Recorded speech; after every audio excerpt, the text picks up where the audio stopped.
Ok.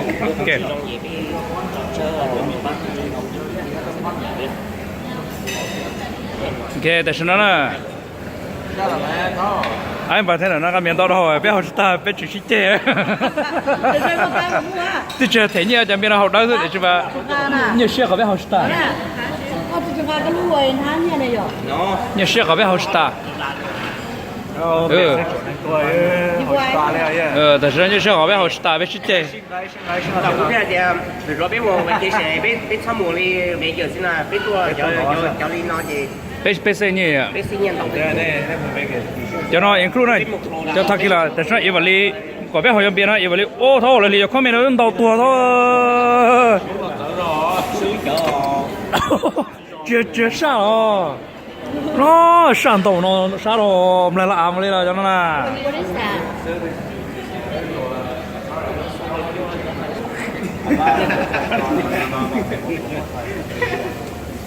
等个，全部是包呀。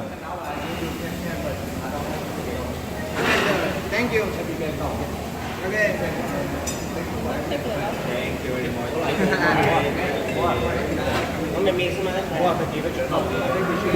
Another day, it's okay. Let's share on more, man. Okay. Yeah, tomorrow, another day, it's okay.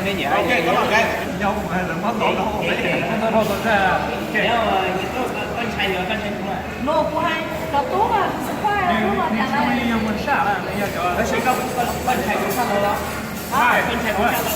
Bây giờ thì chỉ cùng rồi đó ha.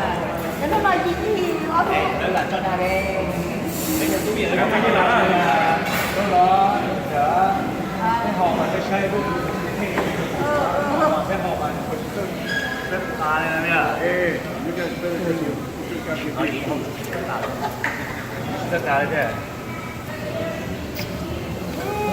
Don't let them go to waste, okay? You think they have a lot of Yeah. Because we order them, we have to drink them. No. They each will have to drink 3, then after that we'll help them. No. Oh my god. Tôi mua thế mà đó. Chỉ lúc không mua thế mà. Cái hậu ó lúc thế cái ba lời ó tuần đã nè. Cái hậu ó lúc ta thì ba tuần đã tại chỉ chúa cái mặt. Cái này là ban bia, có học có lúc cái sập này. Cái ba lời ó tuần đã rồi. Hai mình đồ đấy. Hai luôn đó, nó chịu bà. Ba lời ó tuần đã. Đấy nhà tôi chỉ lúc gì cũng mở lúc mua thế. Rồi từ hậu cái gì bảo. Rồi từ nay học bê lu rồi cái chúa lấy cha gì không? Nếu tao bê lu à? Bê trên à. Cứ hồng đồ xa. Nhưng mà nếu tao cái chụp cái hồi là yeah. No, we had more than you. Có chỉ được lúc này em tỷ. Lúc hồ bán rồi giờ cứ hồng đồ. Đúng rồi, cái cũ mà. Để có chỗ nó hay bê lu à.